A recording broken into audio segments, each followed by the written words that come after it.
Today's interview was recorded in a historic home in Old Hickory, Tennessee, outside of Nashville, during a recent visit. The quality of conversations when we visit face-to-face and look each other in the eye, I think, are discernibly different than if we talk on the telephone or if we talk on a satellite or on Zoom or on some other, webcam, something like that. So that costs money, and if you'd like to help us out with that, we'd be happy to take your money. The quickest way and the simplest way is by becoming a member at Patreon, Patreon, patreon.com, and just look for Man Listening. That's one word, Man Listening. Thank you so very much. It's all about finding a balance between places in your life where you need, I don't want to say comfort, but where you need security, and places where it's important to push the envelope for yourself or for other people. What is the sound of one man listening? This is Man Listening, a fresh podcast featuring the stories of strong women who bounce back. Man Listening, because every woman deserves to be heard. Hi there, I am Stuart Watson, and this is Man Listening. Today's conversation is with a brilliant young woman named Sasha Gombar. And Sasha went to school with my kids at the University of North Carolina at Chapel Hill, where she was part of an a cappella group with my daughter, and she was also in something highfalutin called the Dialectic and Philanthropic Society, which is known as DiPhi, which is not just a drinking club. It's not a fraternity and it's not a drinking club. They actually get together and discuss things of great import, and you'll hear us refer to my kids and to DiPhi, but what we end up talking to her about is what it means to be American, how valuable that is, how her father, as not just an immigrant and a first-generation immigrant, but also as a person who escaped communism, as a refugee from a really oppressive communist rule in Eastern Europe, and how much that means to her as now a lawyer. So, without further ado, Sasha Gombar. Where were you born? I was born in Allentown, Pennsylvania. Hospital or home? Hospital. For your mother, your number what of how many? I'm an only child. I have a half-sister on my father's side. Was your father in the military? No, my father is from Slovakia originally and came to the United States as an adult, and so when I was little we sort of moved back and forth between Europe and the US. And so where in Europe did you all live? A couple different places, but mostly in Prague in the Czech Republic. What brought him to the US? So when my father was living in Slovakia, it was still communist, and there were not a lot of civil liberties for the people living there. The situation in Slovakia was better than the situation in Russia or the Ukraine or something in terms of the level of governmental repression, but there was still very little free speech. My dad is Catholic, and it was very difficult for Catholics to kind of get ahead in society, because to get ahead you had to join the Communist Party, and of course they're very atheistic, and so he decided to come when he was, I guess, in his early 20s. Both of my parents are practicing, and I was raised pretty religious as well. I don't practice anymore. I would say it started to happen when I was 16 or 17, though I didn't really, I would say, come to terms with it until I was much older, maybe 24, 25. When I was in high school, my grandmother got very sick, and, religion was a big part of my upbringing, and everybody was always praying the rosary, and, she went to church, and people would be dedicating masses to her, and all of those sorts of things, and she was very old, and her illness progressed, and she passed away, and I just remember thinking that it seemed like a little bit of a cruel kind of system, that everybody I knew was sort of begging for a miracle, and some people get miracles and other people don't get miracles. And so that was maybe the first crack in my view of religion. But I still, I guess, consider myself to be a spiritual person. I'm not an atheist. I don't like going because it's a very conflicting sort of feeling. I feel a lot of warmth towards the Catholic Church. I have so many memories growing up. You know, my mother was a Sunday school teacher.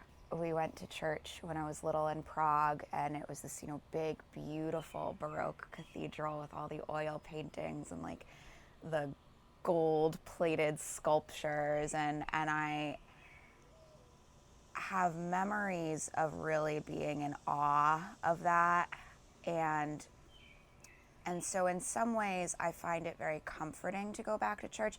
I also find the ritual very comforting. It's very meditative. We chant a lot in the Catholic Church. There's a lot of standing up and sitting down and the whole thing, and I find that very soothing.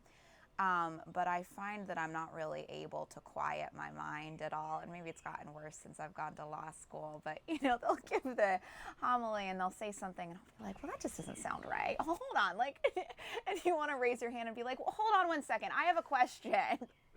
Can you follow up on that? So, I don't know. Let's press pause on right, exactly. Living in the South, most of my friends growing up also were often very religious, so they were usually Baptist or Lutheran or something, and there's this sort of image that the Catholic Church is full of a lot of fluff, right? That it's, you have the saints and the icons and the statues and the incense, and that's all extra. But actually, I think a lot of people really need that for religion. I think a lot of people really need the ritual. They need very concrete things to sort of ground them if they're going to get into the headspace to be spiritual. And the thing is that other faiths do that too, right? Like you go to a Buddhist temple, there's incense, and they chant and they ring bells or gongs. When you went to Slovakia as a little girl, going back and forth, were you ever like, no, I don't want to go, or I want to go back here, or were you just like, okay, whatever, this is a big adventure? So I loved living in Prague. It was a ridiculously idyllic childhood. What about it? So in some ways, my childhood was very non-traditional because I was at this international school, and so there was a lot of transients, you know, teachers always coming and going, my friends always coming and going. But in other ways, I had a very traditional childhood. You know, the Czech Republic is extremely safe, so I was always riding bikes with the neighborhood kids, going on adventures. You know, the Czechs are very outdoorsy. We'd go on the weekends. We'd go into the forest. We'd pick berries. We'd pick mushrooms. You know, the city itself is also incredibly beautiful and very cultured. We would have class field trips to castles, and we would see the ballet at Christmas, and it was a very like pristine childhood. But I think because I was in this international school where, you know, everybody was coming and going all the time, I never felt totally settled there. There was always this question of when were we going to go back to the United States? And this feeling that it could happen at a minute's notice. You know, my dad's job was very stressful. He was working for a large telecommunications company that had been owned by the state under communism and was being privatized, and it was very difficult, very long hours. People were constantly getting fired with no notice, and so I always felt like I sort of had one foot in the door. You know, we were there for so many years, but it was always, we're Americans and we're going to go back. And I loved going back to the United States. I would go back in the summers. I would stay with my grandma, Millie, in Pennsylvania. And that was very special too, because Pennsylvania was a place I only went on holiday. So it was like a permanent holiday there, you know.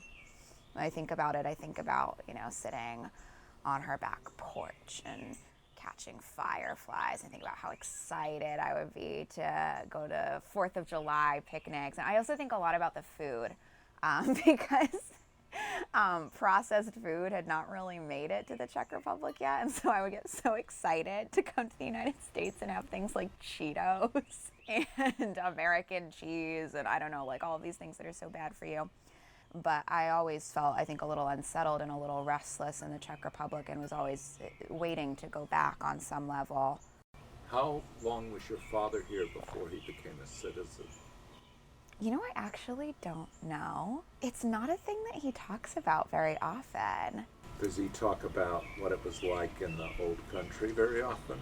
Yes, and more as he gets older. You know, he's talked about, too, feeling like he's much too American to move back to Slovakia, but much too Slovak in the United States. He's sort of spent too long in either place now, I think, to be fully adjusted, you know, in either one. But yes, he talks about Slovakia a lot. He talks about personal things. You know, he talks about my grandparents and their house in the town where they grew up. He grew up in Prešov, which is in the mountains. And Have you seen it? Oh yes, I've been several times. It's very beautiful. It's a small city, but like I said, it's in the Tatras Mountains, which are very lovely. And we stayed with my grandmother a few times when I was little.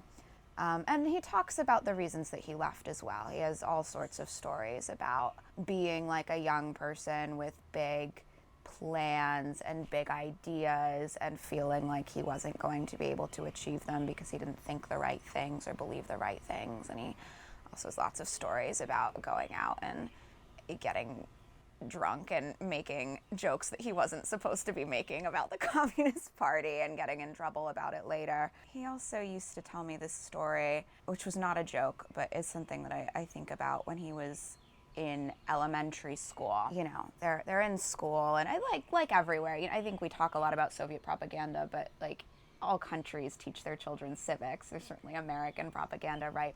They teach them stories about communist history, and they would teach them, you know, Soviet values.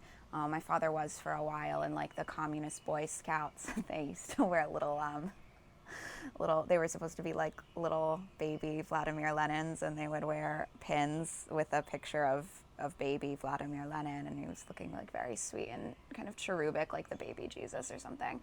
But, you know, so they were in school and they would do all these activities, and the teacher was talking to them about the borders around the country and the walls, was maybe showing them pictures or something, and say, you see, we have to have these huge fences with barbed wire because, you know, our country is so beautiful and it's so wonderful that we have to have these fences or everybody would be trying to get in. And one little kid said, well, if we're trying to stop people from getting in, how come the barbed wire is curving this way? And his parents were called, and it was a whole thing. You know, my dad can be very difficult. He has a lot of opinions about everything, and he doesn't keep any of them to himself ever. To me, about my life or when he's with strangers. But I think that it must have been very affecting for him to learn from such a young age that you were not allowed to say what you thought about anything.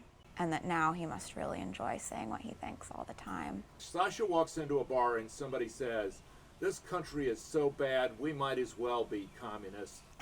You know, they have more liberty than we have here. Do you speak up, or do you... I always speak up. I am like my father in that I'm very bad at knowing when it's not necessary to speak. So if somebody said that, you know, this is the Democrats are just a bunch of communists. We might as well be living in Russia. Oh my goodness, it feels like Thanksgiving now. Is that your family, or is that... A little bit. That's a slight caricature for sure. I find that the most persuasive thing to do is to be very quiet and very rational and to stick to the facts. And people tend to be persuaded that way. You know, not always, of course. I think we've seen a lot over the past couple of years how good people are at making up alternative facts when they don't like the ones that they're given. But I think what that does, at least, is it puts you on like a footing of respect with the people you're talking about, or with the people you're talking to, right? Like, people appreciate when they don't feel like you have come to your opinion because of the type of person that they are or because of preconceived notions about them. You know, they appreciate when they feel like you respect them enough to be thorough, careful in forming your opinions.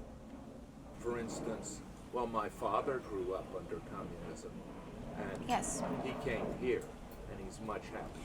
Yes, that is true. That is true, and that's something that's I've found a lot in discussing immigration with people. Obviously, immigration has been a hot button issue, and I think you find, so I mean, I'm second generation, but there's no way for people to know that really, because I'm white and I speak English and I don't have any sort of accent. And people often feel like they can say whatever horrendous things that they want about immigrants and refugees to me because they don't think I am one, so I must agree. And I find that the quickest way to shut down that conversation is to say, you know, well, my father was actually a refugee, and you know, so we're aware firsthand how difficult it is to get into this country legally, and I'm aware firsthand of the kind of desperation that causes people to come here, and so I guess I just view the issue a lot more personally. And that usually stops the conversation very quickly. Stops it altogether? Usually. Or does it? It does. I mean, is that like end of debate? Let's talk about something else? I think people get embarrassed because they're used to having these debates as if they're totally theoretical.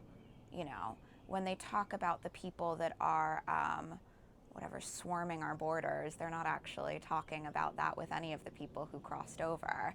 And so for them, it's a very abstract debate. As passionate as people can get about it, it's a very abstract debate. And I think that people have a lot less conviction when they have to confront the consequences of their beliefs with the people that those beliefs affect. And there are other people who say if the heart is not moved, the brain will never move. Interesting. I've never really thought about it like that, but I think that's an interesting perspective. I mean, definitely I think the type of people that are attracted to the law are often very logic and rationality driven, and it makes sense, absolutely, and in some ways that is very necessary. You know, you want your judges to be dispassionate, you want your prosecutors to be dispassionate. You know, when you have people in society that have power over the law, they have enormous power over other human beings, and you want them to be able to wield that in a way that's like consistent and fair. But I often struggled in law school because I found the style of thinking to be very cold. I found there to be, even among jurists that are liberal, among jurists like of all different perspectives, I found there to be like a real detachment from human consequences. I feel like the law has become this sort of big thing, like, oh, it's the law, it's the rule of law, as if it's just like come down from on high, like it was just like dropped, like the 10 Commandments were dropped from Moses. But like the fact is that the law is entirely invented. We made it up, and we can make it up in a different way if we decide that it doesn't reflect our values. And it is upsetting to me how many lawyers I think are sort of blind to that reality. I think it's about empathy. I spent the past semester as an intern in the Nashville Public Defender's Office, and the previous semester I was working at Vanderbilt at their criminal defense clinic. I also, I had a really excellent criminal law professor, and she had us all tour a prison as part of our criminal law class. And I shouldn't have been surprised by this, but I was still surprised when I realized how few people ever really confront the consequences of our criminal justice system being the way that it is. Meaning? Nobody knows what the inside of a prison looks like. And so we don't have to think about them for the time that they're there. We don't have to think about them until they come back out. And when they come back out, I think we just think about them as a problem. And I remember touring the prison here in Davidson County, and Jail or prison? Prison, though I've been to both, but this was the prison, and nothing horribly traumatic happened. I didn't see any rioting or anything, but we were walking around the prison yard. We were going from one building to another, and there was a woman, one of the women who had been incarcerated was also walking on the path, and she strayed off the path onto the grass, and there was a guard all the way across the way, and he had a megaphone, and he started yelling at it, "Where are you going? Where, is this on your schedule? Get back on the path." And I remember just thinking, oh my God, like something so basic, like being able to sit outside and enjoy the sun, or enjoy the smell of the grass, or the way that the grass feels on your feet, or even these like most simple things are totally taken away from people when they're incarcerated. And it was just such a shocking image, and I think about it frequently. And I'm a lawyer, right? Like this is what I study. And even before going to law school, I was a very politically engaged person, and it still was so new to me and felt so different to see it in person. And most people never get to see that kind of thing in person. I think that that's a huge part of why we have the legal system that we do, is because ordinary people are shielded from the consequences of the system. When we were working with the clinic at Vanderbilt, I had to come back to my clients and I had to tell them, what the plea deal was on the table. And I had to tell them with my classmates, usually with another person, though sometimes alone, this is the deal on the table, and we don't think you're going to be successful at trial. And I had to look at somebody and tell them that they were never going to have their freedom again.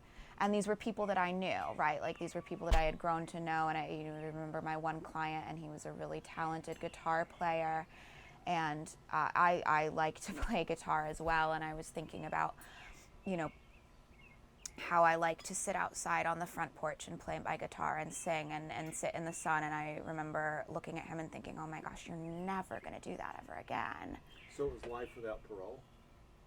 No, but he was very elderly. Oh, yes, he was very elderly. Yes. Because just the facts are that he would probably die. No, people don't live very long in prison. Yes, I mean, it was quite a long sentence, but mostly he was just older. And I sometimes would go back and I would think about his file when I first got it, and I would think about what he was charged with. And we had a little table. It would be like, oh, if you're charged with a Class B felony and you have these exacerbating factors in your record, well, let's look here. This is the years that you'll be right. You're cross-referencing. Rows and columns. Yes, exactly. That's what structured sentencing looks like. And it seemed perfectly rational in the rows and columns, but it's very different when you have to tell somebody that that's going to be their life.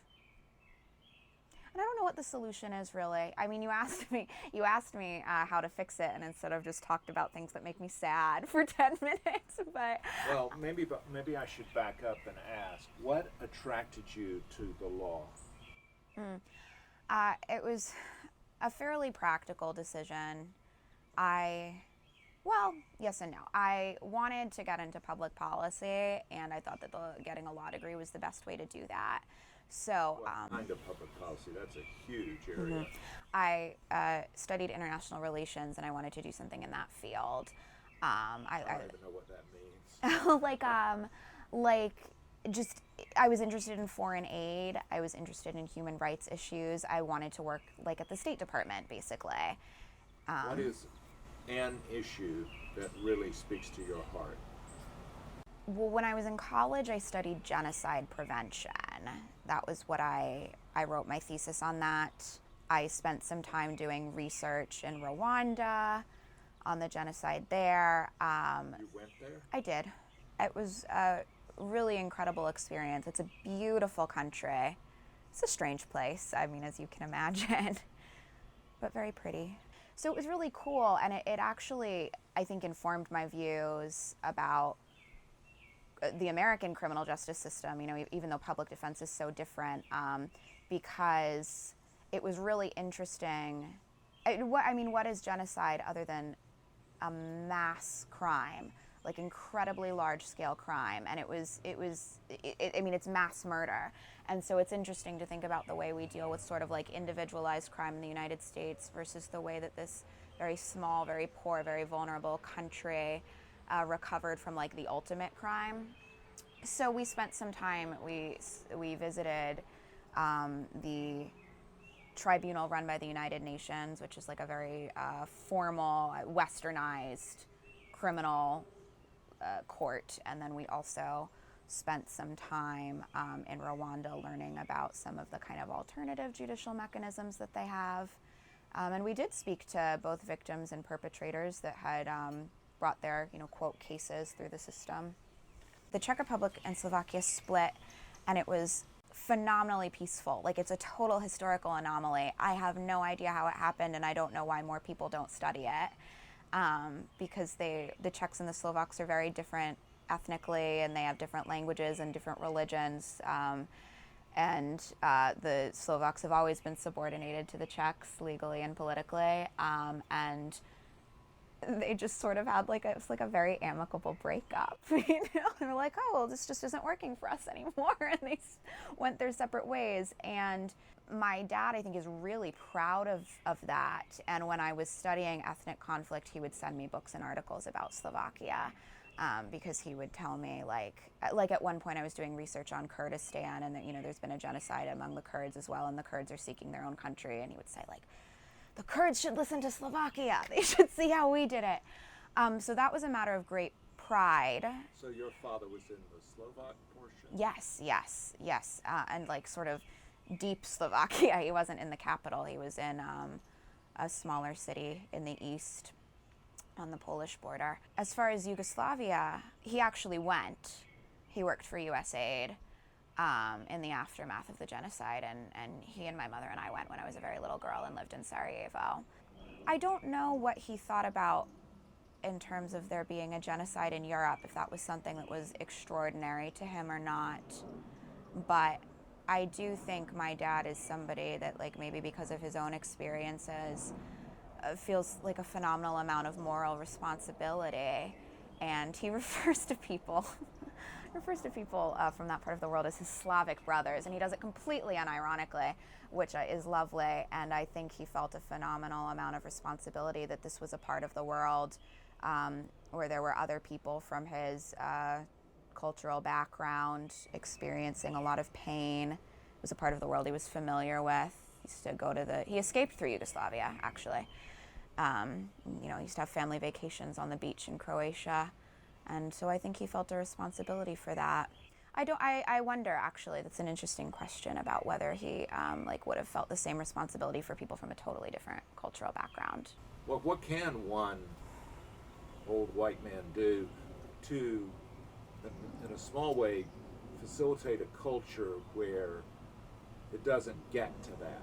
Oh, that's such a difficult question. I love that you've asked me this question, because sort of in the back of my mind when I'm totally sick of being a lawyer and I'm just really tired of wearing suits and yelling at strangers in court, I would like to research this kind of issue in sincerity, like look at how places like South Africa after apartheid, or Lebanon after their ethnic conflict, which is maybe still an ethnic conflict, or Rwanda after the genocide, moved forward, and what the United States can learn from that. I think it's a really fascinating question.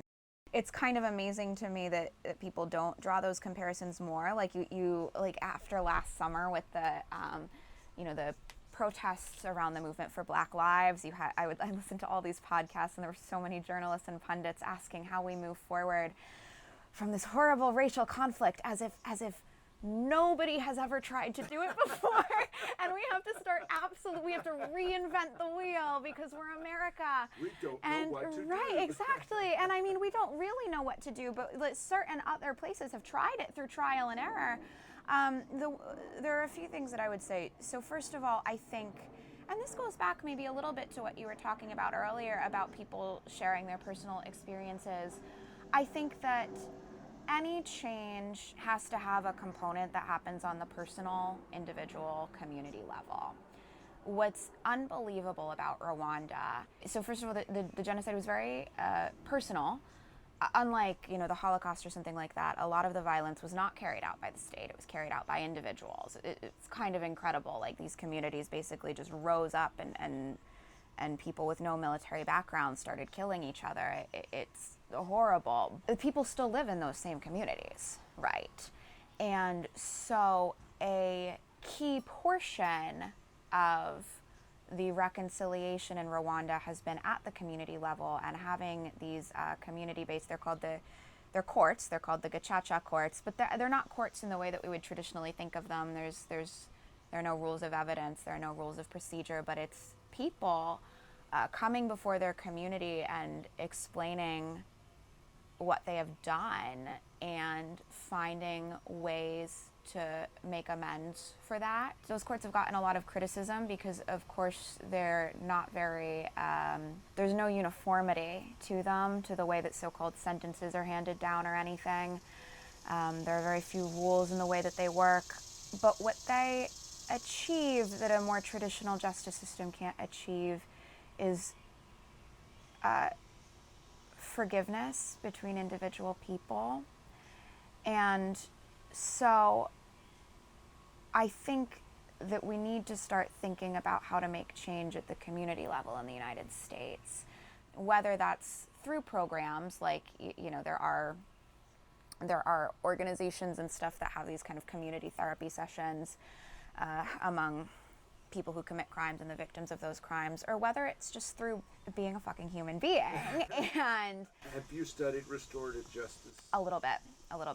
And again, it's spoken about as if it's this radical thing, but it's literally the entire reason that Rwanda isn't still in a civil war after having a genocide 25 years ago. But I think it doesn't even have to be part of a restorative justice program. It can just be like what you were talking about, is having very honest and frank conversations with people and being able to admit when you're wrong, which I think is very important. If in Rwanda, right, they can figure out a way to resolve when not just one, but millions are killed, right, then when somebody breaks in your house and steals your TV, or when someone boosts your car, right, we put people in a box, which makes no sense whatsoever. right.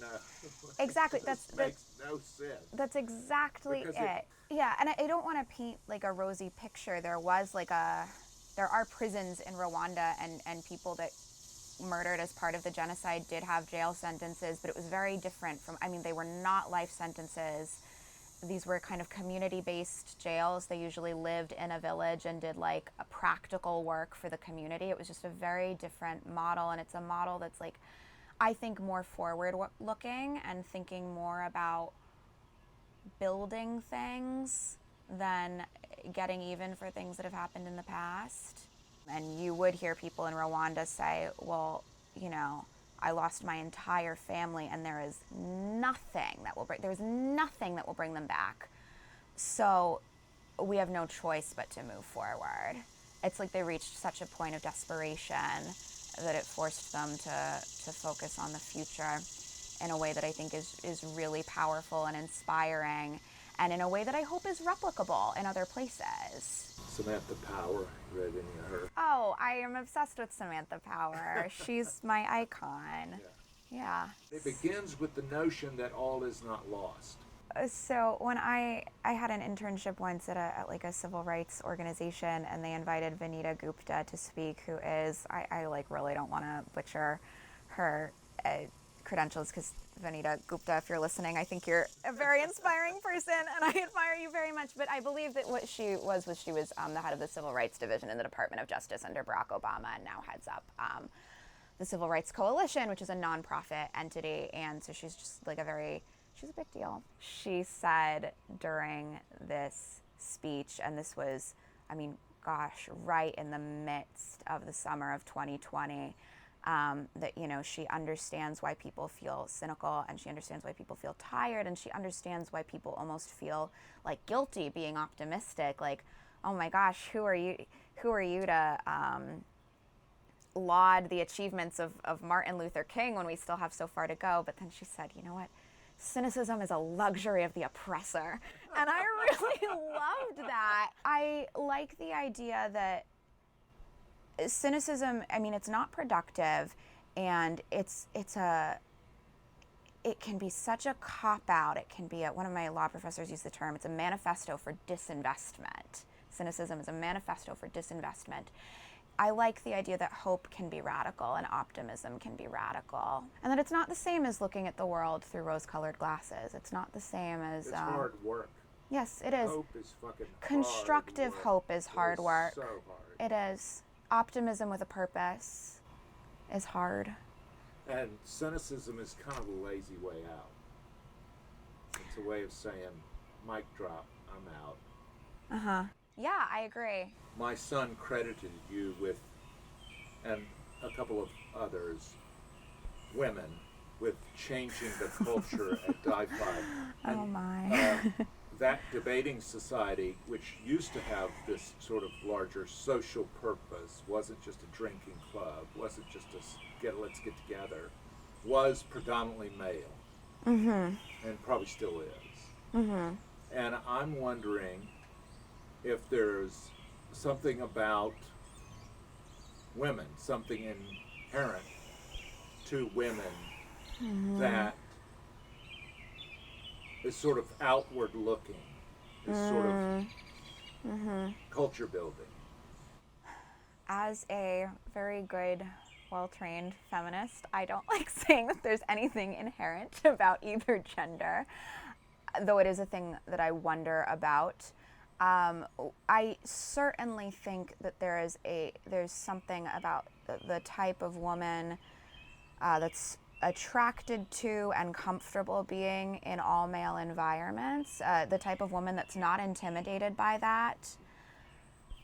And those were the type of women that joined DiFi. They were the type of, women that I met and became very close with and admired very much. And a lot of them were very fearless, and they were very confident, and they felt comfortable going into this organization that was 200 years old and absolutely digging it up from the ground, because why the fuck not? Just because it's been here for 200 years doesn't mean it has to keep existing like this. So I will at least say that about women in leadership positions, I think, are more fearless than men in leadership positions, because they have to be to get there. Fearless, in my mind, what I'm hearing is willing to fail. Willing to fail, willing to face criticism. They won't, but they might not like you. They won't like you. It's not a might. They're going to call you mean names, ugly names. They did. You won't believe how many of the men in DiFi told people they were scared of me, which I think is insane. I was like this 19-year-old girl, and I wasn't scary at all. I actually have the opportunity to see some of these people this weekend, and I never had the courage to ask them what they meant, but I think I might. But I would have liked to say well, God, scared of what? What in the hell did you think I was gonna do? But yes, so I think fearless women in leadership positions have to be less afraid of failure, less afraid of criticism. And what I will say, what I'm comfortable saying is that I think women are much more comfortable upsetting the status quo, because the status quo for women was pretty terrible for 10,000 years. The women I know are more open-minded. I'll put it that way. What's it going to take to get more women in the U.S. Senate? Oh my gosh, I don't know. We got to run. Yes, the first step is that you need more women who want to do it, and I think that we're on that path, because we're at a point now where more women are definitely getting college degrees. I believe that more women are graduating from law school, though I could be wrong. At the very least, it's reached parity. What's your class look like? Oh gosh, it's very close. I think it's slightly male majority, but within 1 or 2%. And people of color? Very few. Very, very few. It is Vanderbilt. It is Vanderbilt. It is actually quite on par compared to other law schools, which says something quite depressing about the profession as a whole. It says that they have work to do. Oh. Attracting. Yes. Absolutely. Absolutely. I think that we're going to be more receptive to having women in positions of power, like in the Senate, also when we just culturally sort of appreciate the way that women communicate and the way that women approach problems. People like firebrands, and AOC. yes, they do.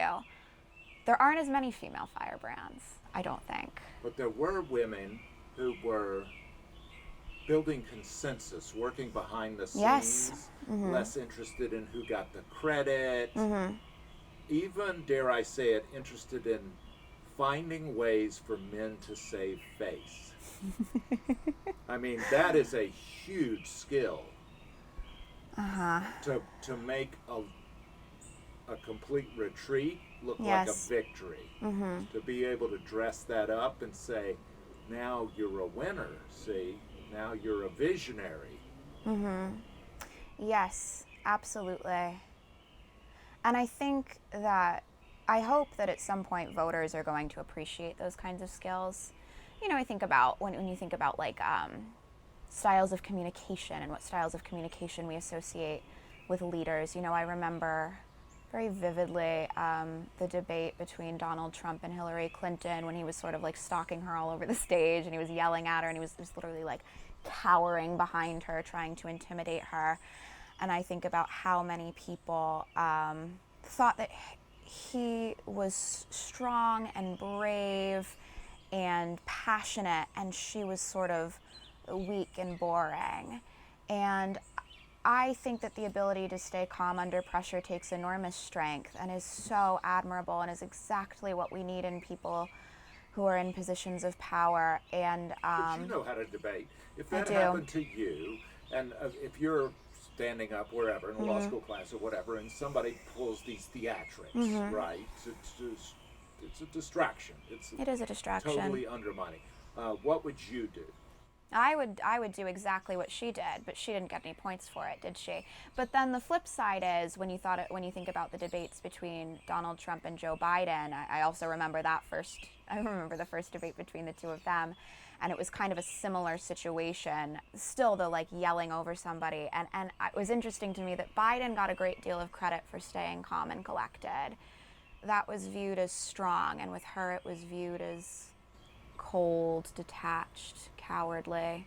So, like I've mentioned in this conversation, I'm a feminist. I'm a professional I don't know what that means. feminist. I think that means different things to different Well, people. sure, but I identify as I think a lot about gender dynamics. I consider myself somebody that's very comfortable with confrontation.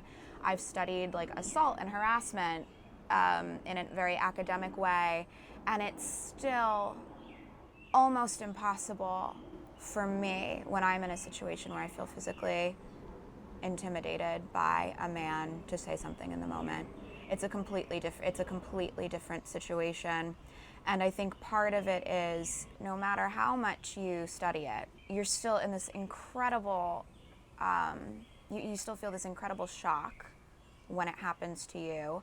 I don't want to be too cryptic and risk sounding very dark, but maybe I had a situation once where I was at a bar, and a man was like very physically aggressive towards me, and I wasn't in any quote real danger because I was out in public and I was with my friends, but it was really horrible, and I didn't do anything. I didn't say anything. I was dead silent, and actually a friend of mine saw what was happening, and she came up and sort of like removed me from the situation, and she started yelling at him. And I think that what was sort of happening was that you study these things, and you study gender dynamics, and it's women versus the patriarchy, and it's women versus men, and it's still very hard to imagine on an individual basis that one human being would do that to another human being.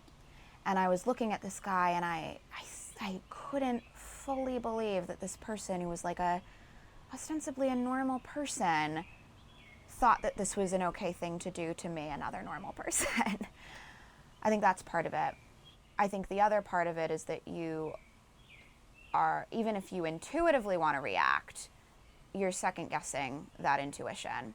Because since that happened to me, I've made an effort to be much more headstrong when I'm in these situations. Like even when I'm in public, like if a man comes up and he's being aggressive and he's touching me or whatever, speaking to me in a way that I don't want, I have become much more conscious about saying, I need you to leave. If you don't leave, I'm going to get the bouncer, I'm going to get the bartender, and all of these things. But whenever I've done that, I've gotten a phenomenal amount of backlash from even men who are strangers. Come up and said, you need to calm down. What are you doing with this guy? Everyone thinks they're going to react very differently.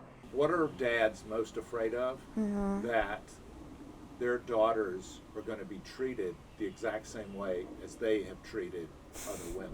That's what men are afraid of. That's what dads. Interesting.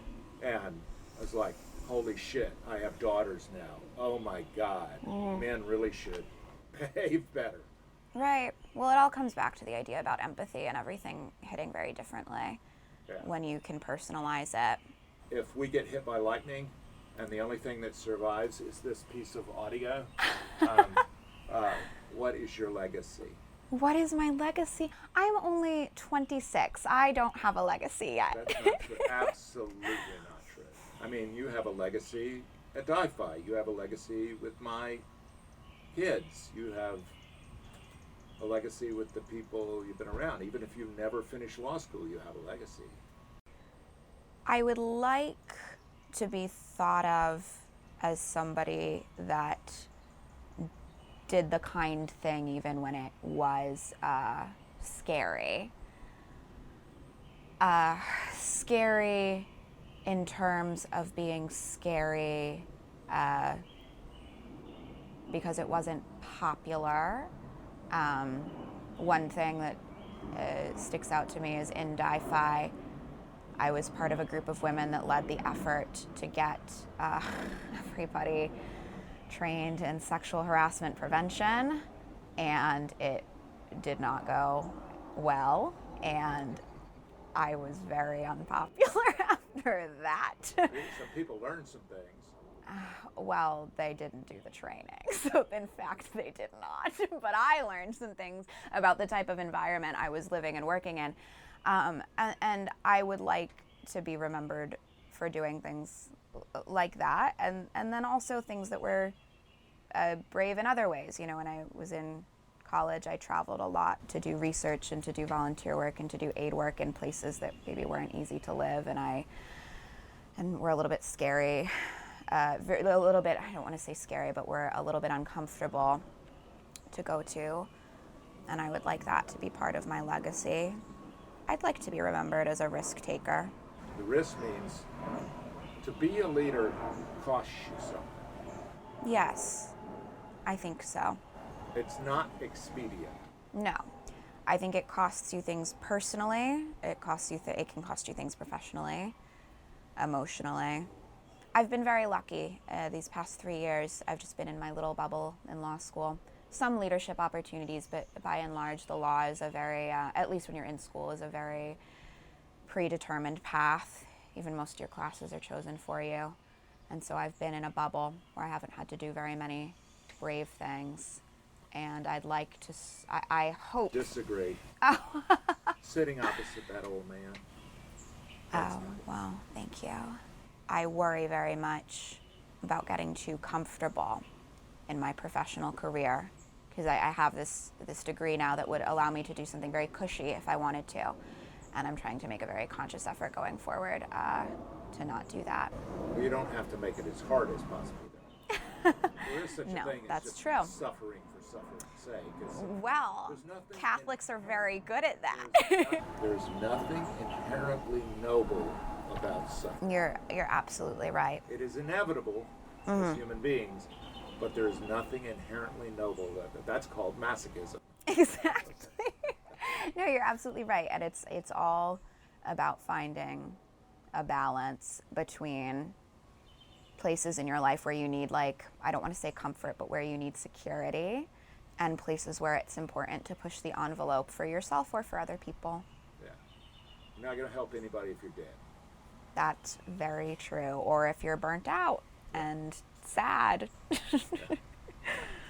I acknowledge everything you've given to Di-Fi and Chapel Hill. Thank you. Vanderbilt is lucky to have you. Thank you and very I much. Thank you. Just tell my kids that I was not a complete embarrassment to them. I will tell them that I had a wonderful time. Most people don't ask such good questions. Thank you for your time, Sasha Gombar. Thank you. Sasha Gombar is just brilliant. That is so much fun talking to her. She is clerking, as I understand it. After graduating Vanderbilt Law School, she's clerking for a federal judge in Atlanta, I believe. So thank you, Sasha Gombar. It was a pleasure. Man Listening is a production of Unmediated LLC in cooperation with the Queen City Podcast Network and Balto Creative Media. Allison Andrews at Andrews Creative and Rachel Clapp-Miller are developmental producers. Sally Higgins at Higgins & Owens tries to keep us legal. Our music is A Day at the Park by the group Pictures of the Floating World. Your announcer is Catherine Smith. That's me. Please go to our Patreon page. You'll find us at patreon.com. Look for Man Listening, one word, no spaces. We hope you'll join us by becoming a member. A small investment can raise up the conversation. If you want exclusive member merch like a t-shirt, we can arrange that too. I'd like to thank everyone who has supported Man Listening from the very beginning, no matter how you supported us. It means the world. Thanks so much. Don't forget to support us at Patreon. We believe one voice can change the conversation. Click the subscribe button, and next week you'll hear. Absolutely love the process of sharing information. And we need it, and there are people who do appreciate it. That's next week on Man Listening. Thanks.